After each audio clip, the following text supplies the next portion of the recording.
Hello everybody and welcome. Today I wanted to talk with you about my first mushroom trip. And before we get started, I just want to say that I don't condone doing anything illegal. This is for educational purposes only. So with that being said, let's begin.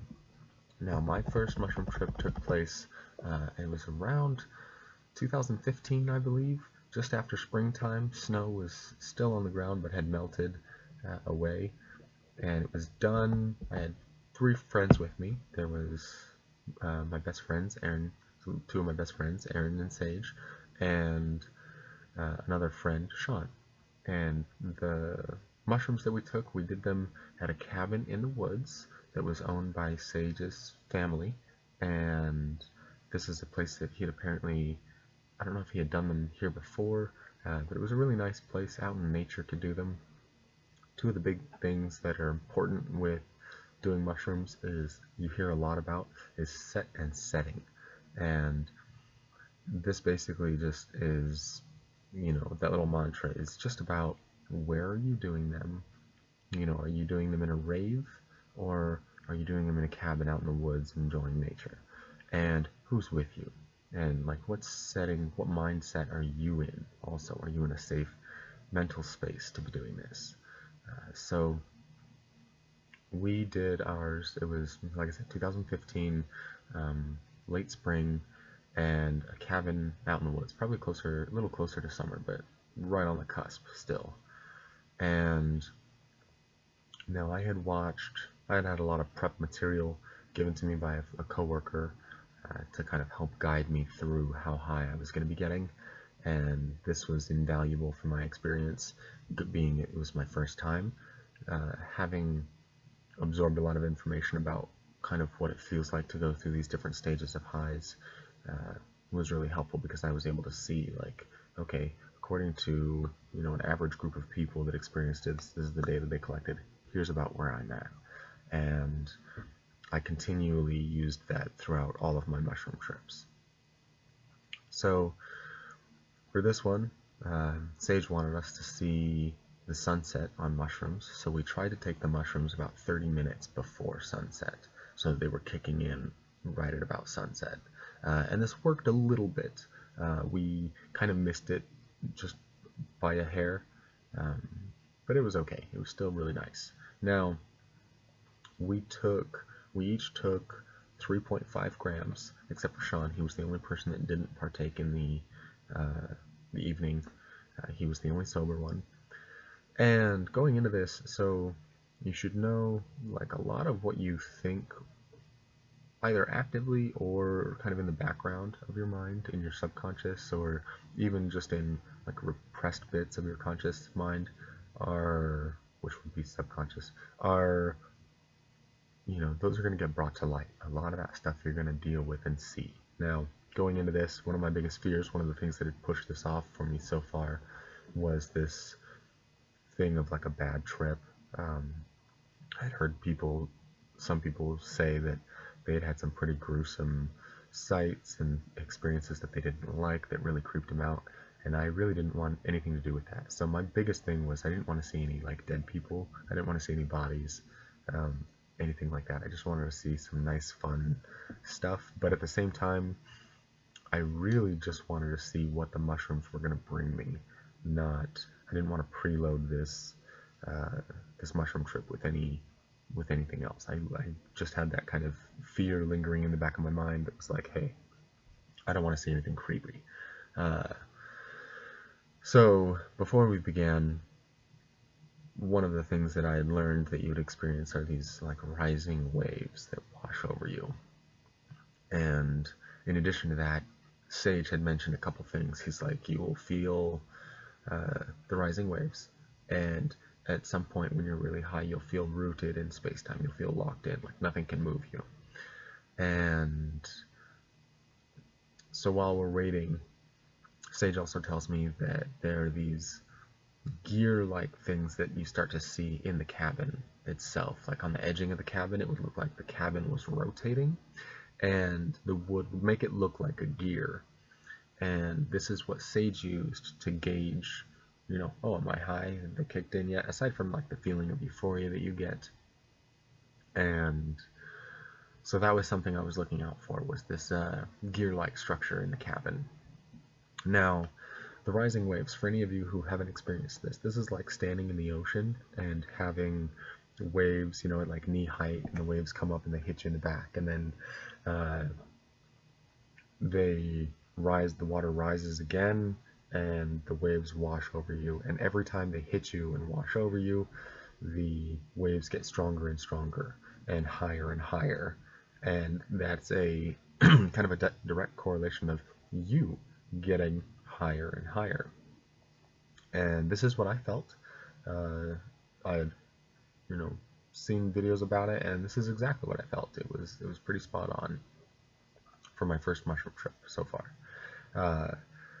There's a couple other things, like color will blend together. So if you look at like a tree or something, or like a table where you can see the grain in the wood and the different colors and the striations in the wood, that it would all kind of blend into one brownish color, and you'd see that smoothly across the way. That happened to me later on. That happened to me later on, and that was something that was present in some of my later highs. But for now, anyway, sorry, let's stay on track. So the rising waves happened.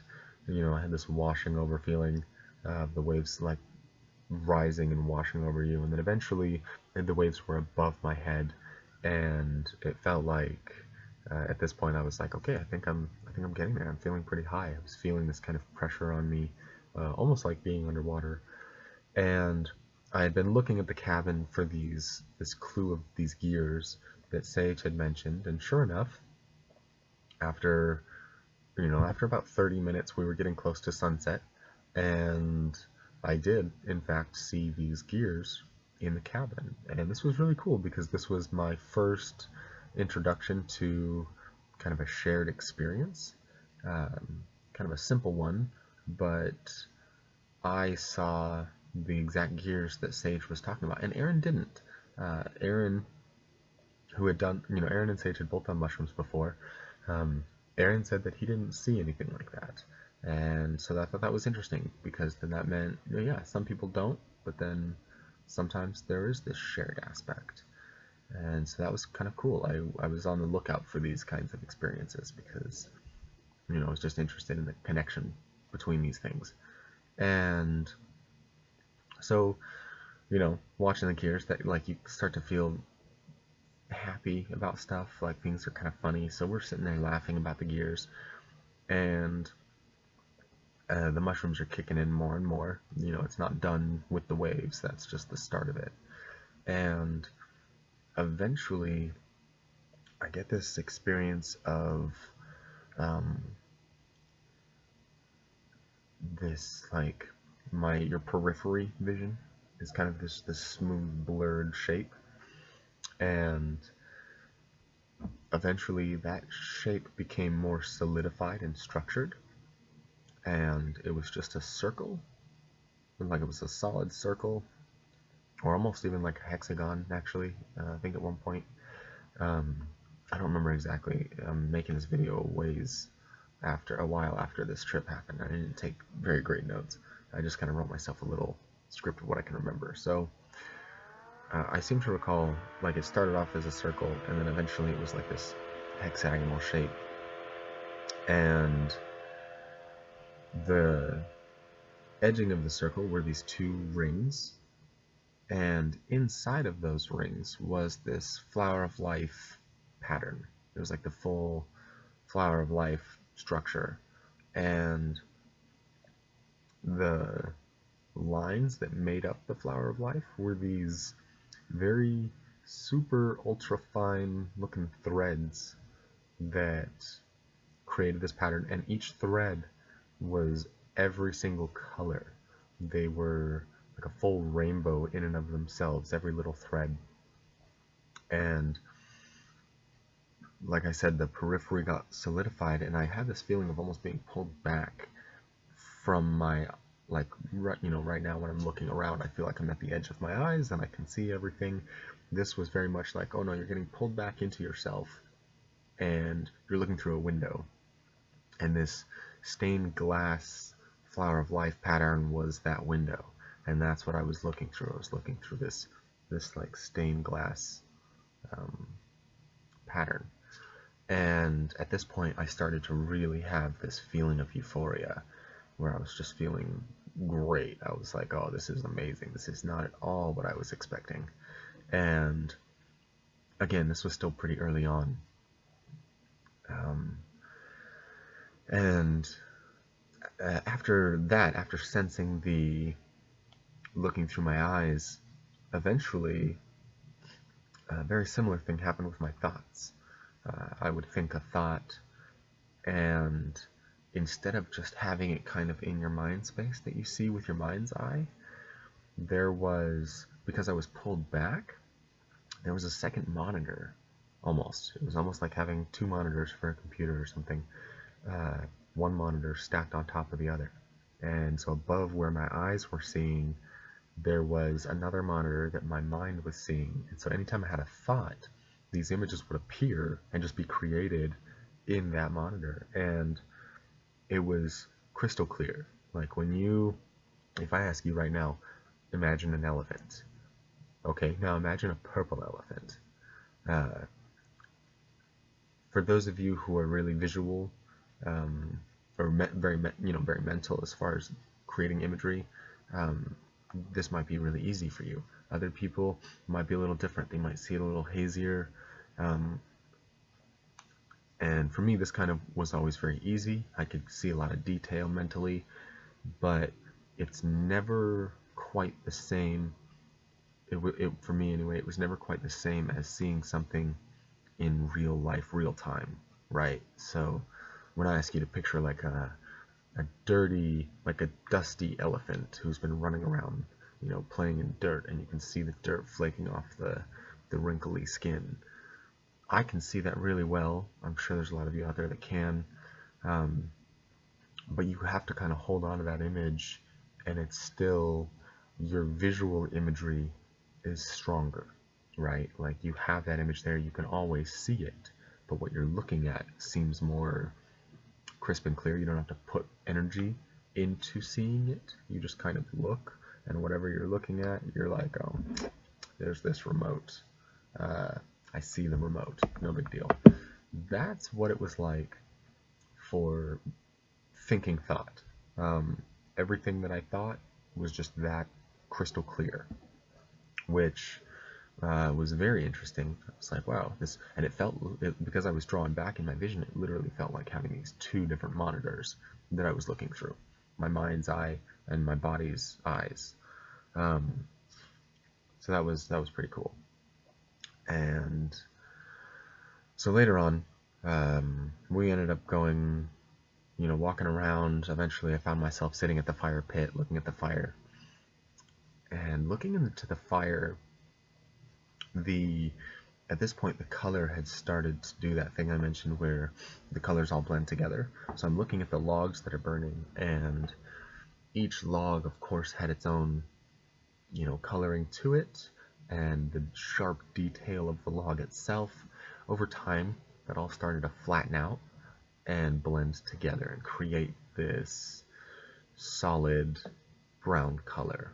And if I looked at it long enough, that solid brown color turned into this like silvery mirror that wasn't reflecting anything specific. It was almost like taking a mirror outside and looking at it. Well, it was just silvery. I wouldn't even say like taking at it and looking at it, where it's like reflecting the sky, because you were just looking at the mirror surface itself with no real other color, which is, I don't know how to describe that very well, but that's what it was like. And so this log that's in the fire pit burning would go from super detailed to blended, smooth, plain color to this silvery mirrored surface. and then eventually I could almost see this light coming out of it, and if I looked at it long enough, it changed. And I was like, at first I was just thinking to myself like, oh, this is interesting, and I could focus, I could jump back and forth between the two. So if I looked at the log and I was like, no, I want to see the log for being a log, I would see it for being a log. And if I chose to relax, I'd be like, okay, mushrooms, what do you want me to see in these mushrooms? And then, or what do you want me to see in these logs? And I'd relax, and the logs would change, become pasty, blend all into one color, turn into a mirror, and then eventually that escalated to where they were me. And not like I wasn't sensing the I forget what you call it. I wasn't sensing myself as being the log, I wasn't like, oh, I'm one with this log. It was literally like I was sitting there separated from, my perspective, looking into the fire, and all of a sudden the log was looking back at me, but it was me. And everything about the fire was me. It all became a mirror, literally. And it was just an active, moving mirror in the form of a fire. And so, looking at the logs, it was like as if I had hunched over and was looking forward, and my hands were there, and my fingers were like waving, and my fingers were the fire themselves. And so all of it was just this alive, active mirror of me. And this was kind of one of those things that I was like, oh, I don't know if I wanted to see that, because I didn't want to see bodies or anything like that. But then suddenly everything in the fire pit was just me, and I was burning. And I felt like, oh, yep, all your fears that you worried about before the start of this mushroom trip, here they are, and now you're going to have to face them. So here I was, sitting there staring at the fire, and part of me was like, I'd shift back and forth, and I'd be like, no, I want to see the log for the detail. That's still a log, right? And it would shift back, and I would see the log for being a log. And then I'd be like, okay, well, that wasn't so bad. Let's go back and see it for what the mushrooms are letting me see it as. And so I'd relax, and I'd do the color shift mirror, and then boom, it was me again. And eventually I couldn't shut it off.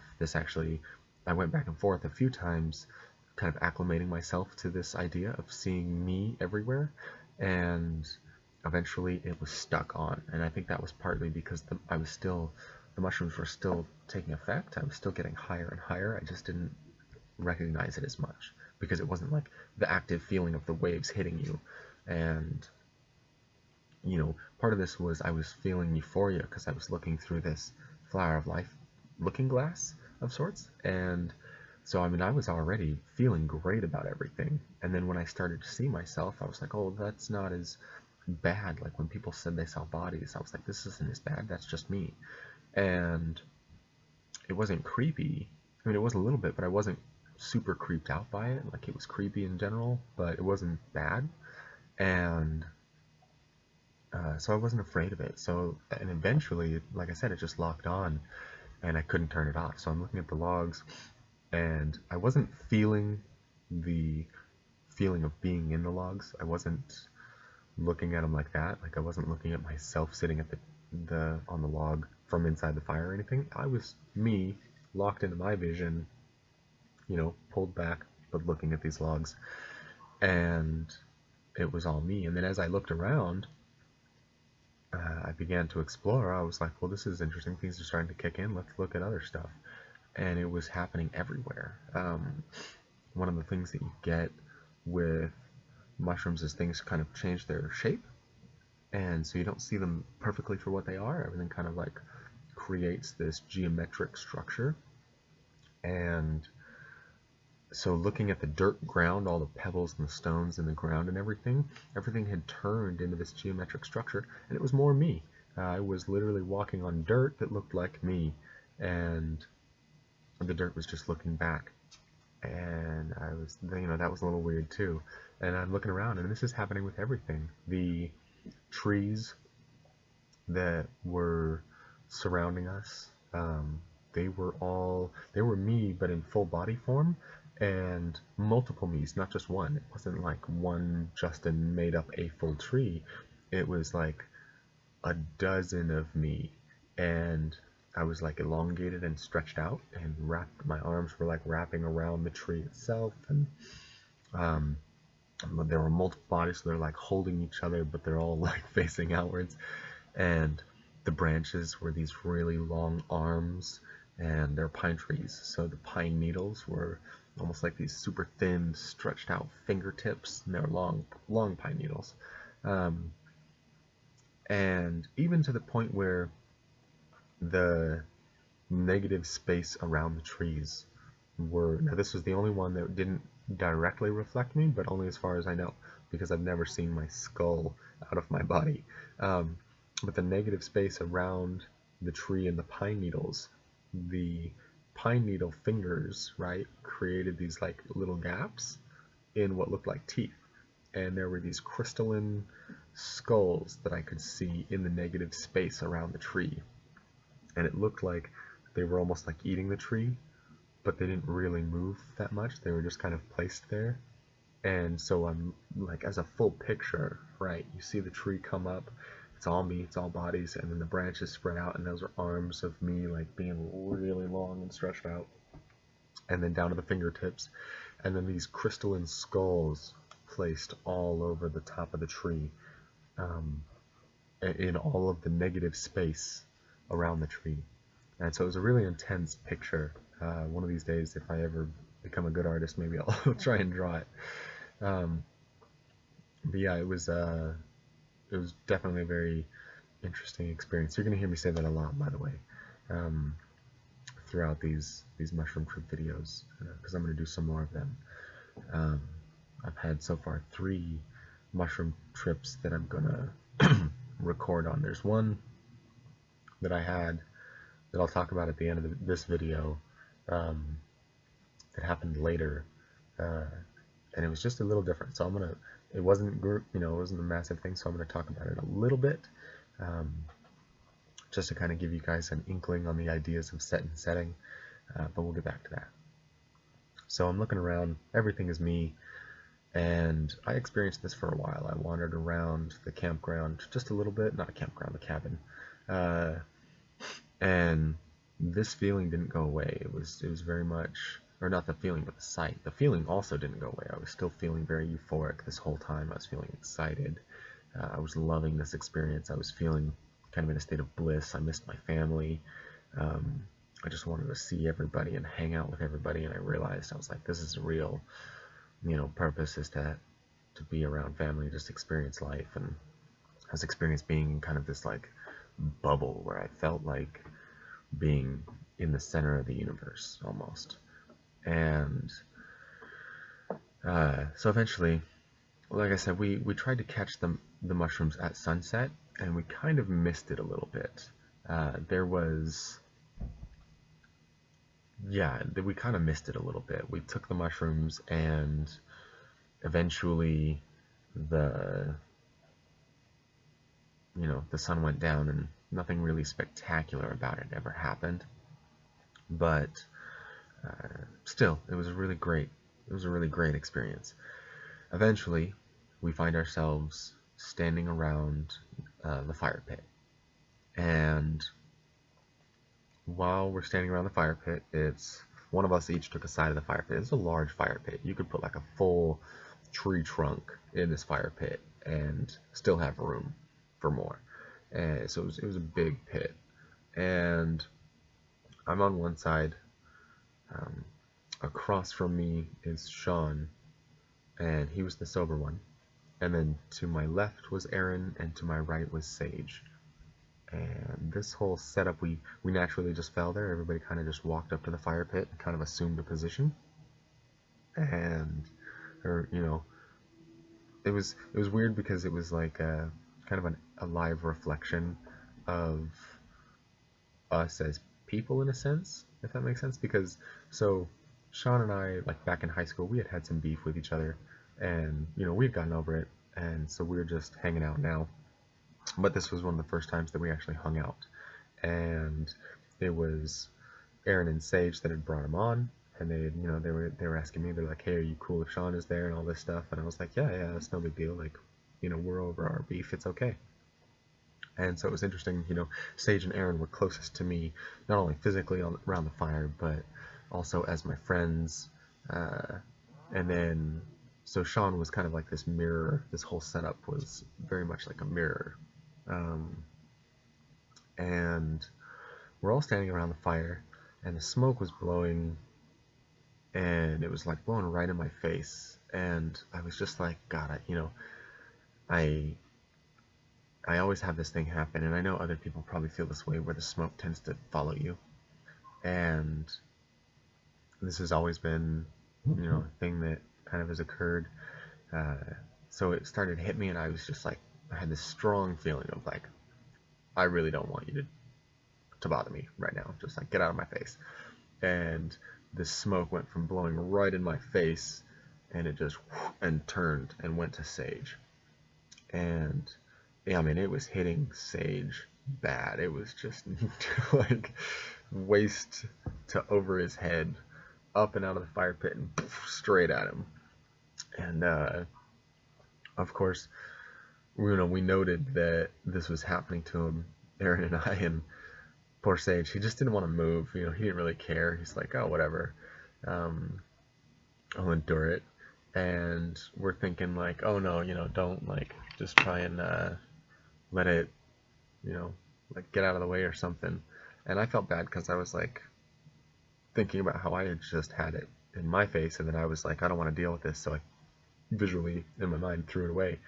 And then it was in his face, so I kind of felt bad. I was feeling responsible for my thoughts about it earlier.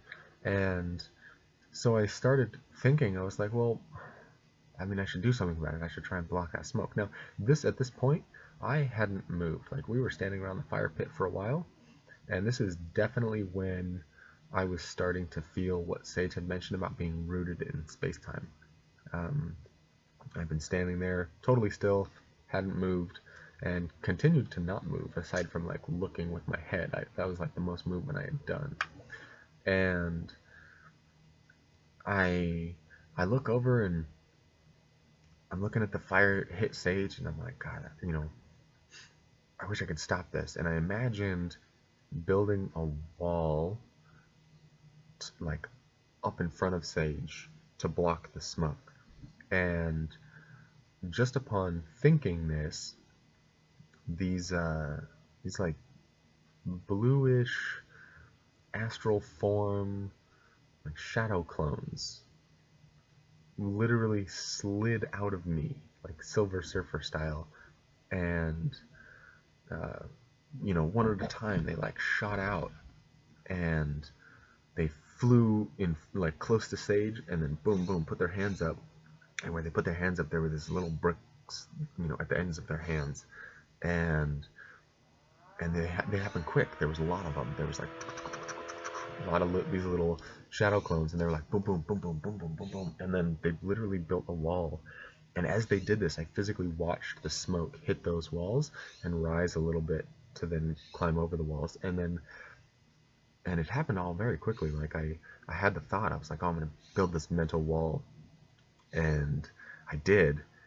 And these little shadow figures that literally took my form, and they just whoosh, slid out of me and threw their hands up and built this wall and blocked the smoke, and then to the point where they had blocked it up to his head, and then they stopped. And because I had thought, I was like, oh, that's good enough. And the moment I thought that, they stopped, and the wall stayed there, and the smoke rose all the way up over the wall and then went towards Sage, but it was over his head at this point. And so it was no longer hitting him in the face, and it was just either really weird timing, or I don't know. I think there might have been something to it, because it was really cool. This was all very fast and very responsive with thought. I was actively like, block the wall, block the smoke, block the smoke, block the smoke, block the smoke, and these little guys just slid out of me and did that, and then the smoke was no longer hitting Sage in the face. So that was really, really cool experience to see and to have. Um, and then so at this point, right, the smoke is gone. We're all just staring at this big fire burning, and I kind of looked around the fire pit, and I was thinking about the little shadow clone guys. I was like, well, those guys were kind of cool. Like, are those like my thought projections of myself if I'm doing something? Like, I don't know. I was just thinking about them, dwelling on it, and I started looking at the bricks and stuff that made up, or the space around the fire pit, and again, these little shadow clone dudes flew out of me, and everything that I looked at with not my periphery, just with my pinpoint vision, they like placed a block. They would slide out, and they were holding this. It was a cube, and the cube was see-through, except for around the edges and the corners. And the edges and the corners had the same bluish astral light, for lack of a better term. They had the same bluish astral light that these figures had, except the figures were solid. They well, not solid, but they were solid color. They were solid light, and the thing that it held was only solid in those corners, and then on the inside. So it was a sphere on the inside, and it was the same color blue, but there was this bluish sphere inside of a box. And it started off big. It started off like this big. And I looked down at the ground, and they would like fly out and place it right where I was looking. And then I was like, well, I want to see it in more detail. And so I'd try and look more sharply. And every time they would, and like first I just kind of scanned the area, and I watched them block. So they were like almost building my reality, but they were like shooting out with my thought and then placing these blocks where I was looking at the same time. I didn't have to think about, I'm going to look at that spot. It was just like, I just actively was like, oh, I'm going to look, and then whoosh, they would fly out and place these blocks. And then when I noted that, I was like, well, I'm going to look closer. And when I looked closer, the boxes got smaller and smaller and smaller, and eventually they were going out there and they were placing these teeny tiny little blocks as I'm like investigating from a standing position, these tiny little grains on the ground. And it was very cool. I didn't know what to think of it. I was just like, oh, okay, cool. They were like placing my reality as I looked at it.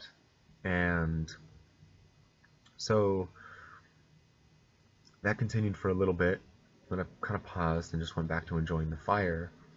And this time I was definitely feeling that rooted feeling. I decided, I'd been staring at the fire for a minute, was lost in thought, and the feeling of being rooted in space-time was very strong. I didn't even feel like kind of like locked to the planet, but I couldn't feel the planet moving.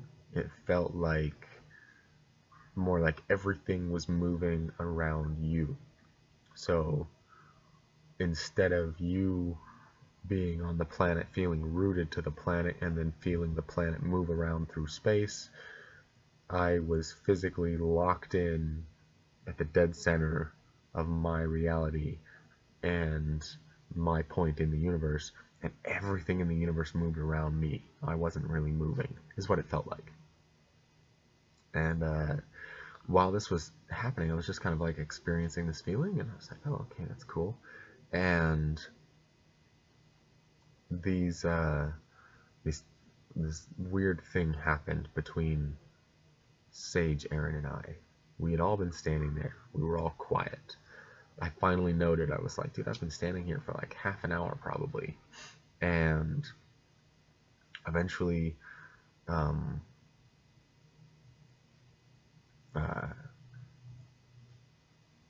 my head, back of my head, itched. And, right here, and I was like, okay. And I didn't scratch it. The moment I had the thought that my head itched, Aaron, to my left, reached his hand up and scratched his head, right in the very spot that I had been thinking about. And suddenly my itch went away, and I was feeling fine. I was like, oh, okay. And I was like, oh, my right leg is feeling a little stiff. Like I need to relieve that pressure. And immediately, Sage shifted his stance onto his left foot. And immediately, I felt the relief on my right foot and my leg. And I could feel what Sage had done, and it relieved my feeling. And in this, I was like, okay, I don't know what to think about this, because like there's a lot of ways you can take it, right? Was I actually feeling those things, or were we all three feeling them?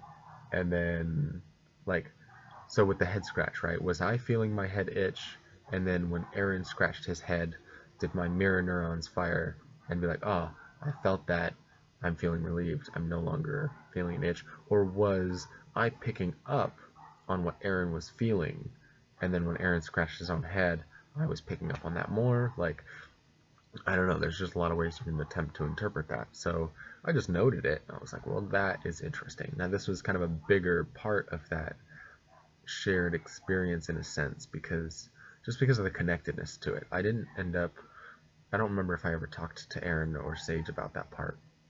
I don't know if they would have any thoughts on the matter, but it was interesting to me because we were all just staring at the fire. And the synchronicity between when these events took place was just too fast, too spot on. And then it was weird that it had happened with me and Aaron, and then immediately again with me and Sage. And I just observed it and made note of it and didn't say anything. And this was very much still with me, as far as I think, this was kind of borderline one of those shared experiences. We were on some level connected with what was going on. So at this point, it was getting really late, and we decided to go into the cabin, sit down and watch a movie. And we decided to watch Blue Harvest, which was Family Guy Star Wars.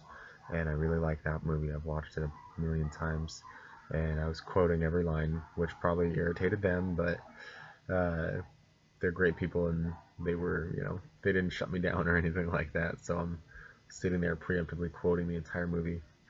Again, it was probably really annoying. I should look into that.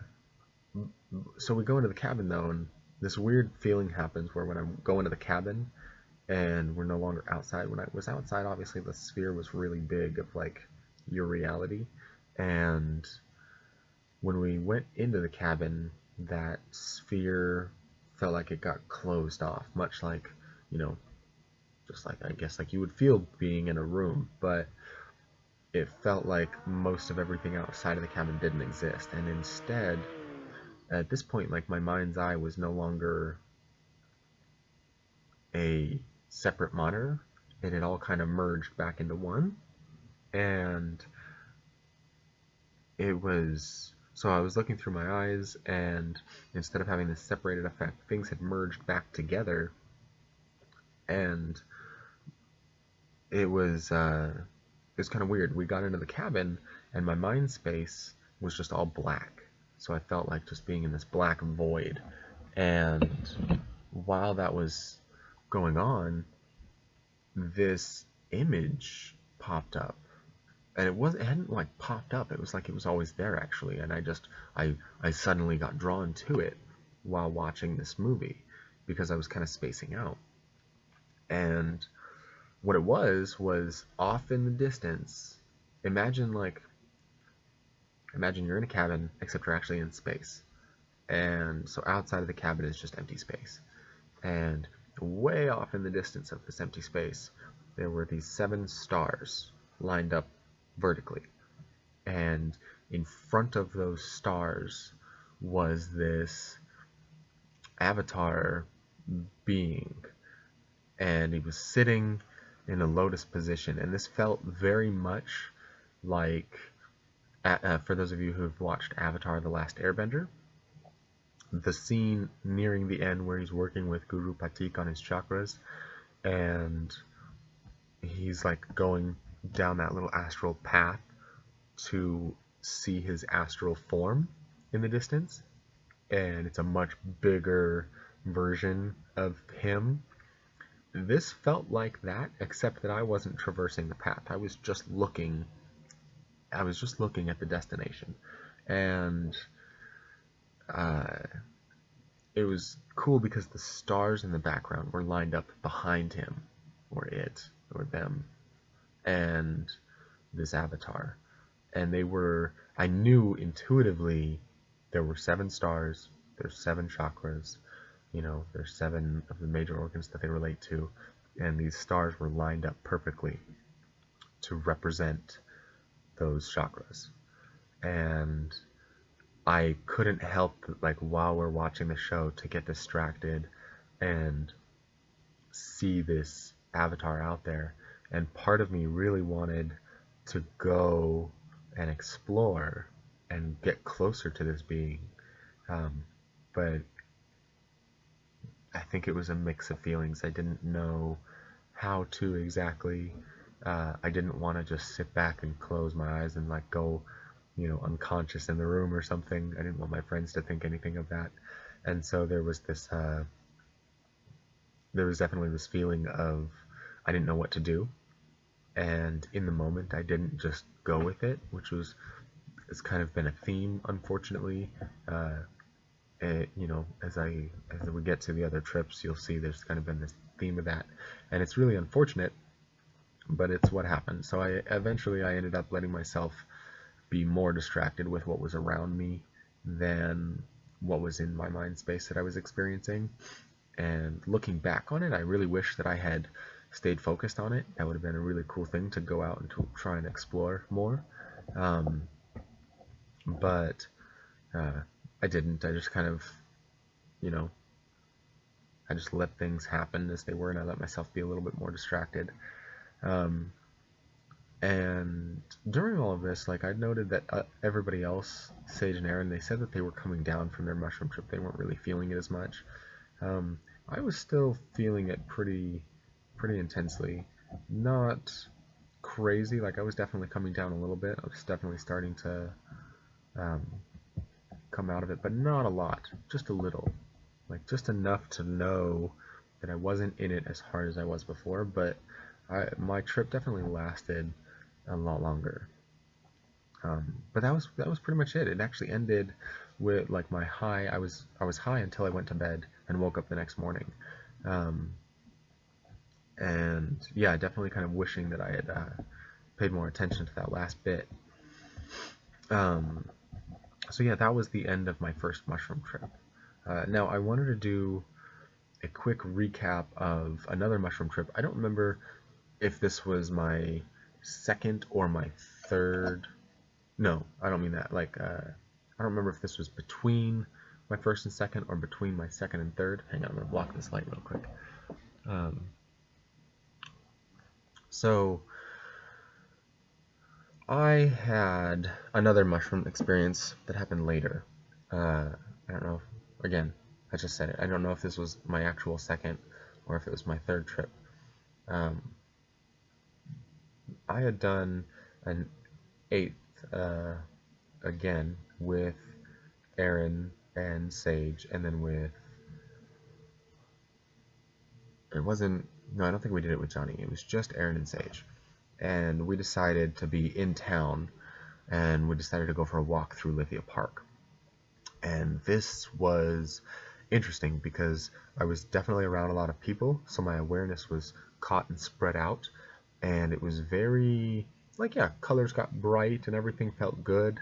And we enjoyed a nice walk. We went back to Johnny's house to play Magic. We stayed up all night, and the next morning I went to work. It was a very interesting thing because, I mean, I took the same amount of mushrooms and almost nothing happened. There was some things to note about that mushroom trip, but nothing major. And so this is just kind of a real big lesson for those considering set and setting. the same amount of mushrooms, same people with me. We decided to be more active. We decided to walk around in town where there were people, where we had to be concerned about ourselves and what was happening with other people. And although our walk through Lithia was really nice, I got no real insight. Um, there were some cool things that had happened. Uh, like I found myself being able to rhyme words really well. When we were at Johnny's house, everything I was thinking was in the form of a rap, which was kind of fun. I couldn't help but rhyme pretty much everything, and it happened very snappy, very quickly. Uh, and there was like one picture, poster that's in Johnny's bathroom that was just all these cool wavy lines, and it looked like, when I looked at it high, it looked like a person was standing there holding out this thing. And it was kind of whatever. It was just a cool sight, but it wasn't really there wasn't nothing. It was nothing like my first trip, and nothing like my second trip. And again, I don't remember if this happened before the second trip or after the second trip, but I just wanted to throw this in there because it was it was still a large amount of mushrooms, and nothing happened. And it was very eye-opening for me. I realized, I was like, oh, your intentions, your setting really matter. All of this stuff really matters.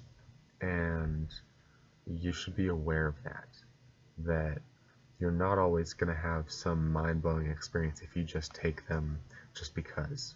I didn't take them for a long time. I had even bought mushrooms years prior to taking them, and they sat in my closet for a long time, and I ended up just getting rid of them, and giving them to a friend for like $10, and because I wasn't ready for them, and I wanted it to mean something. So keep that in mind. Set and setting really mattered, and it had a major effect on my experience. But yeah, so that is my first mushroom trip, and I hope that you all can gain something from this. If you have anything that you've experienced like it, please let me know. I'd be interested to hear. Always love to hear people's stories, and be on the lookout for my videos to follow. I've got one that I'll be putting out there soon, which is my second mushroom trip, and then followed by my third. And the three that I'm going to be detailing are going to be like this. They're not going to be, that one that I just mentioned, doing it down in town. I'm not going to mention anything like that. These ones are just the ones that I did at the cabin with my buddy Aaron and Sage. And on the next three, there were more people with us. There were other people with us. But I'm going to just focus on these ones and give you those experiences, because for me, they were the most intense. And I want to kind of focus on those experiences. So thank you for all of you who made it to the end of this video. Thanks for showing up, and yeah, I hope you got something from this. All right, have a wonderful day. Bye.